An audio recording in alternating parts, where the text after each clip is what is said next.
कुंभ लगन के लिए देखेंगे, अगर आपके दूसरे भाव में कोई भी ग्रह सूर्य से अस्त है तो वो ग्रह अब आपको किस तरीके से प्रभावित कर सकता है। यहाँ पे हो सकता है कि आपकी सूर्य लगन में स्थित हैं, चाहे सेकंड हाउस में स्थित हैं, चाहे थर्ड हाउस में स्थित हैं, लेकिन जो भी आपका अस्त ग्रह है वो आपके सेकंड हाउस में ही होना चाहिए। यहाँ पे हम एक एक ग्रह को लेंगे और देखेंगे कि इनके अस्त हो जाने से वास्तव में क्या प्रभाव पड़ेगा आपकी लाइफ पर। देखिए, सूर्य को हमने लिया है सेकंड हाउस में, और सूर्य आपके चार्ट में सप्तम के स्वामी है, और यहाँ सूर्य बैठे हैं अपने मित्र गुरु के घर में। सबसे पहले हम लेंगे बृहस्पति को, यानी गुरु को, और गुरु अगर आपके सेकंड हाउस में अस्त हैं तो ये बहुत ही ज्यादा आपके लिए अच्छा साबित होगा। यहाँ सूर्य की एनर्जी बृहस्पति को मिलेगी, तो बृहस्पति से संबंधित रिजल्ट्स के सूर्य से प्रभावित होने की संभावना बहुत ही ज्यादा बढ़ गई है।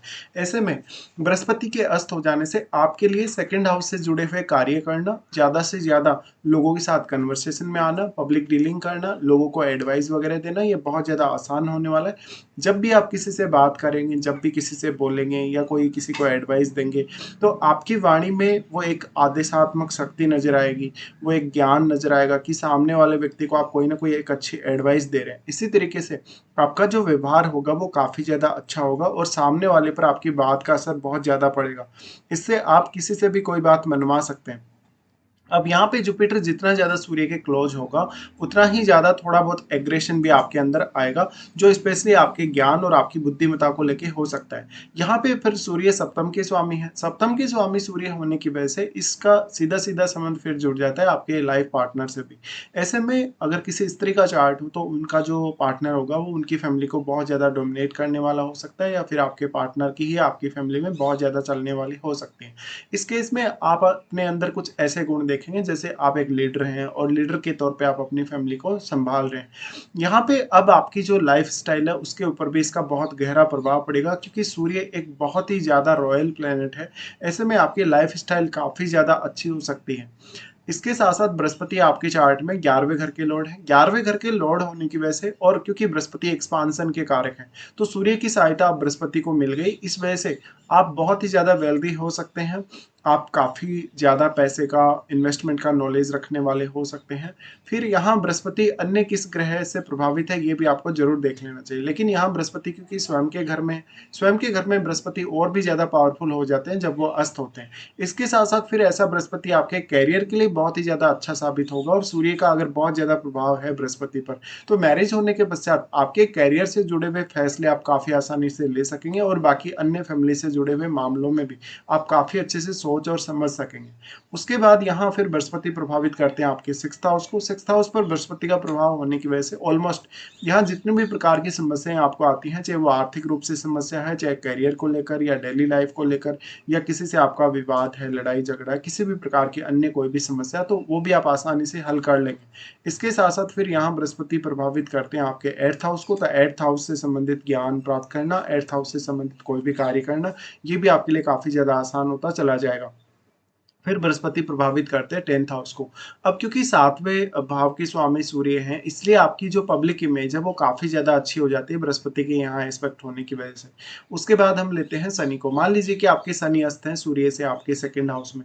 अब क्योंकि शनि आपके चार्ट में लगन के तो स्वामी हैं, इसलिए शनि यहाँ काफी ज्यादा इंटरेस्टिंग भी है अस्त होना, और काफी इंपॉर्टेंट भी है। शनि आपके चार्ट में लग्नेश होने की वजह से इस बात की संभावना बहुत अधिक है कि आप अपनी फैमिली की जिम्मेदारियों को आसानी से पूरा कर पाएंगे। और शनि बृहस्पति के साथ न्यूट्रल हैं, जबकि सूर्य बृहस्पति के साथ मित्रवत हैं। इसलिए यहाँ आपको देखना होगा कि सूर्य का कितना ज्यादा प्रभाव है सेकंड हाउस में। जितना ज्यादा सूर्य का प्रभाव होगा उतना ही ज्यादा आपके लिए कार्य इजी होंगे। इसके साथ साथ आपके लिए वेल्थ एक्यूमुलेशन और एक अच्छा पद पाना, एक अच्छा नेम फेम पाना भी इजी होगा। अब इस वजह से आपका कोई ना कोई संबंध डायरेक्टली या इनडायरेक्टली फॉरेन से भी बन सकता है, या फिर 12वें भाव का इन्वॉल्वमेंट आपकी लाइफ में जरूर आएगा, फैमिली लाइफ में किसी भी तरीके से। चाहे तो आपको फैमिली के खर्चे बहुत ज्यादा बढ़ते हुए देखने को मिले, या फॉरेन से कुछ कनेक्शन हो आपकी अर्निंग्स का। अब क्योंकि यहाँ पे शनि है वो 12वें घर के भी स्वामी है, 12वें घर के स्वामी होने की वजह से इस बात की संभावना बहुत हद तक बढ़ जाती है कि आपको 12वें भाव से कोई ना कोई गेन प्राप्त होना चाहिए, और आप अपने सेकंड हाउस से जुड़े हुए कार्यों को काफी ज्यादा सीरियसली लेंगे। अगर यहाँ सूर्य बहुत ज्यादा प्रभाव डाल रहे हैं शनि पर, तो ऐसे में आपकी वाणी में कहीं ना कहीं थोड़ी कटुता जरूर हो सकती है। तो ये कैरियर के लिए थोड़ा सा शुरुआत में डिफिकल्ट स्थिति होगी। यहाँ सूर्य जितना ज्यादा शनि को प्रभावित कर रहे हैं उतना ही आपके लिए आसान होने वाला है। इस वजह से आप अपनी फैमिली का कोई बिजनेस भी आगे लेकर चल सकते हैं या फिर आप अपने करियर में भी बहुत बेहतर कर सकते हैं। उसके बाद हम लेते हैं मंगल को। मान लीजिए कि आपके मंगल अस्त हैं आपके सेकंड हाउस में। सेकंड हाउस में मंगल का अस्त होना उतना ज़्यादा अच्छा नहीं माना जाएगा अगर फैमिली रिलेशंस की बात की जाए, वाणी वगैरह की बात की जाए, आपके व्यवहार की बात की जाए। लेकिन फिर भी ये आपकी वेल्थ के लिए, आपकी अर्निंग्स के लिए बहुत ज़्यादा अच्छा माना जा सकता है। मंगल यहाँ पे थर्ड लॉर्ड है और 10th लॉर्ड है, इसलिए करियर में जो कुछ भी आप करना चाहेंगे और करियर से जितना अचीवमेंट आप हासिल करना चाहेंगे वो सब आपको यहाँ मिलेगा। मंगल यहाँ पे होने की वजह से वाणी पर आप कितना ज़्यादा कंट्रोल रख पाते हैं, अपने इमोशंस पे कितना ज़्यादा कंट्रोल कर पाते हैं और वास्तव में सूर्य कितना ज़्यादा प्रभावित कर रहे हैं मंगल को, क्योंकि मंगल ऑलरेडी फायरी है और अगर सूर्य का एनर्जी भी मंगल को मिल रहा है तो मंगल और भी ज़्यादा फायरी हो जाएंगे। और सूर्य यहाँ सप्तम के स्वामी है, इसलिए अब पार्टनर के साथ भी आपके रिलेशंस काफ़ी ज़्यादा मैटर करने वाले हैं मंगल के यहाँ अस्त होने की वजह से। इसके साथ साथ आप काफ़ी ज़्यादा हार्ड वर्किंग होंगे, आपके लिए हार्ड वर्क करना आसान होगा, किसी से अपनी बात को मनवाना आसान होगा, आपका व्यवहार ज़रूर थोड़ा-सा खराब हो सकता है कभी-कभी। इसके साथ-साथ करियर से जुड़ी हुई कोई भी रिस्क लेना, करियर से जुड़ा हुआ कोई भी कार्य करना, ये भी आपके लिए काफ़ी ईज़ी होने वाला है। उसके बाद हम यहाँ लेते हैं चंद्रमा को। मान लीजिए आपके चंद्रमा अस्त हैं आपके सेकंड हाउस में। चंद्रमा के अस्त होने से बहुत ही ज़्यादा अच्छा साबित होगा, क्योंकि चंद्रमा यहाँ पे सूर्य की एनर्जी प्राप्त करेंगे। सूर्य की एनर्जी प्राप्त करने की वजह से आपकी वाणी में एक बहुत ही अच्छा इफ़ेक्ट आएगा और साथ-साथ में आप दूसरों को बहुत अच्छे से गाइड कर सकेंगे। यहाँ पे सूर्य का एनर्जी चंद्रमा को मिल रहा है और चंद्रमा आपके मन को रिप्रेजेंट कर रहे हैं, इसलिए कहीं न कहीं आपकी मानसिक स्थिति बहुत ज़्यादा मजबूत होगी, आपके डिसीज़न बहुत ज़्यादा स्ट्रॉन्ग होंगे और जो भी डिसीज़न आप एक बार ले लेंगे वो बार-बार बदलेंगे नहीं। इसके साथ-साथ चंद्रमा क्योंकि 6th हाउस के लॉर्ड हैं, तो आपके लिए छठे भाव से संबंधित समस्याओं से निपटना या छठे भाव से संबंधित कोई भी प्रकार के रिस्क लेना भी आसान होने वाला है। अब इसमें आपके पार्टनर का बेहद रोल होने वाला है अगर चंद्रमा अस्त है तो। ऐसे में मैरिज के बाद आप अपनी आर्थिक स्थिति में कुछ बदलाव या करियर से रिलेटेड कुछ बदलाव एक्सपेक्ट कर सकते हैं या फिर आप अपने पार्टनर के साथ कोई ना कोई बिजनेस शुरू करने का देख सकते हैं। यहाँ पे फिर देखा जाए तो सूर्य क्योंकि सप्तम के स्वामी है, सूर्य सप्तम के स्वामी है तो पार्टनर का बहुत ज़्यादा इफेक्ट पड़ेगा आपकी अर्निंग्स और आपकी ओवरऑल वेल्थ पे। इसी तरीके से चंद्रमा अब क्योंकि क्रिएटिविटी के भी कारक हैं और इमेजिनेशन के भी कारक हैं, ऐसे में आपका जो मानसिक स्वास्थ्य है वो ज़्यादा अच्छा हो सकता है, आपकी मानसिक स्थिति बहुत बेटर हो सकती है, आपके लिए क्विकली निर्णय लेना आसान होगा। इसके साथ साथ कोई भी प्रकार का ऐसा कार्य जिसमें आपकी इमेजिनेशन काम आती है, आपकी क्रिएटिविटी काम आती है, वो सब आपके लिए आसान होने वाला है।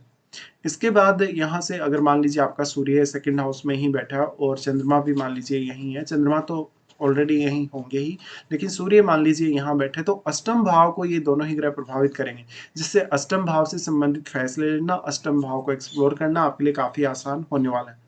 उसके बाद हम यहाँ शुक्र को लेते हैं। शुक्र अब क्योंकि यहाँ उच्च की स्थिति में होंगे और वो आपके चार्ट में 4th लॉर्ड है, इससे आपकी लाइफ़स्टाइल पर बहुत गहरा असर पड़ेगा। आपके लिए धन, लग्ज़री पाना, ऐशो-आराम पाना काफ़ी आसान होने वाला है। इसके साथ-साथ फैमिली लाइफ़ और लाइफ़स्टाइल को लेके कहीं न कहीं आपका भाग्य भी बहुत ज़्यादा साथ देगा। इसके साथ-साथ जो आपका पार्टनर आएगा, क्योंकि सूर्य का यहाँ बहुत ज़्यादा इफ़ेक्ट है शुक्र पर, अगर शुक्र अस्त है तो, ऐसे में पार्टनर का बहुत बड़ा रोल हो सकता है आपकी लाइफ़स्टाइल और आपकी फैमिली में और आपकी अर्निंग्स में भी। ऐसे में आप बहुत ज़्यादा क्रिएटिव हो सकते हैं। क्रिएटिव होने के साथ-साथ अपनी पर्सनैलिटी से, अपनी वाणी से या अपने ओवरऑल लुक से दूसरों को प्रभावित करने की बहुत ज़्यादा क्षमता आप रखेंगे। ऐसे में पार्टनर थोड़ा डोमिनेटिंग ज़रूर ही हो सकता है। इसके साथ ही फिर शुक्र यहाँ से प्रभावित करेगा, अगर वो सूर्य के साथ बैठा है तो शुक्र आपके अष्टम भाव को प्रभावित करेगा। अगर अष्टम भाव में राहु, केतु जैसे ग्रह का इफ़ेक्ट नहीं है और कोई भी अगर क्रूर ग्रह का इफ़ेक्ट नहीं है, तो मैरिड लाइफ़ को लेके उतनी कोई समस्या आपकी लाइफ़ में नहीं आने वाली। भले ही पार्टनर के साथ थोड़ा बहुत मतभेद ज़रूर हो सकता है, लेकिन शुक्र के अस्त हो जाने से अब आपके लिए 4th हाउस से रिलेटेड रिजल्ट्स को पाना, यानी भौतिक सुख-सुविधाएँ पाना, फैमिली के साथ अच्छे रिलेशंस रखना, ये सब थोड़ा आसान होगा। इसके साथ-साथ आपका भाग्य भी आपका बहुत ज़्यादा साथ देने वाला हो सकता है। उसके बाद हम यहाँ लेते हैं बुध को। अब वैसे अगर देखा जाए तो बुध यहाँ नीच की स्थिति में आ जाएँगे, लेकिन यहाँ बुध के अस्त होना आपके लिए काफ़ी ज़्यादा अच्छा होगा, क्योंकि सूर्य की एनर्जी बुध को प्राप्त हो रही है और ज़्यादातर लोगों का आपको ये भी देखने को मिलेगा कि बुध ही अस्त होंगे आपके, क्योंकि सूर्य के बिल्कुल आस-पास ही बुध गोचर करते रहते हैं। ऐसे में बुध अगर आपके अस्त हैं, तो ये आपकी वाणी पर बहुत अच्छा प्रभाव डालेगा, वैसे भी ड्यूअल साइन में ही होंगे बुध। तो ऐसे में बुध का जो नीच प्रभाव है उतना ज़्यादा देखने को नहीं मिलेगा और सूर्य भी वैसे सप्तमेश ही हैं। ऐसे में आप अपने फैमिली का या अपना इंडिविजुअल कोई भी बिज़नेस आगे बढ़ा सकते हैं। ऐसे में बुध अगर अस्त हो जाते हैं तो आपके लिए पंचम भाव से संबंधित कार्य करना, पंचम भाव से संबंधित कोई भी निर्णय लेना आसान होगा, आपकी बुद्धिमत्ता बहुत ज़्यादा बेटर होगी, आपका कम्युनिकेशन बहुत ज़्यादा बेटर होगा। इसके साथ-साथ आपकी एजुकेशन कम्युनिकेशन और आप में बहुत ज़्यादा डीप सोचने और कोई भी रिसर्च करने की क्षमता होगी। अब क्योंकि बुध अष्टम के स्वामी हैं, बुध अष्टम के स्वामी होने की वजह से इस बात की संभावना भी बढ़ जाती है कि अष्टम भाव से रिलेटेड आप अपना कोई प्रोफेशन चुनते हैं या कोई भी काम चुनते हैं तो वो काम भी आपके लिए बहुत ज़्यादा आसान हो जाता है। तो सूर्य यहाँ पे कितना ज़्यादा प्रभाव डाल रहा है बुध पर, कितना ज़्यादा सूर्य क्लोज है, ये भी आपको देखना चाहिए। इसके साथ साथ पार्टनर के साथ आपका कम्युनिकेशन, पार्टनर के साथ आपका व्यवहार और किस तरीके से आप उनकी बातों को हैंडल करेंगे, ये बहुत ज़्यादा मैटर करेगा। फिर सूर्य का जो प्रभाव अष्टम पर पड़ रहा है, यहाँ सूर्य कितना ज़्यादा स्ट्रांगली प्रभाव डाल पा रहे हैं अष्टम पे, और अष्टम में अगर कोई भी ग्रह है तो उसको भी देखना चाहिए। इस तरीके से अब आपको विचार करना होगा, इनमें से कोई भी ग्रह जब आपका सेकंड हाउस में अस्त होता है।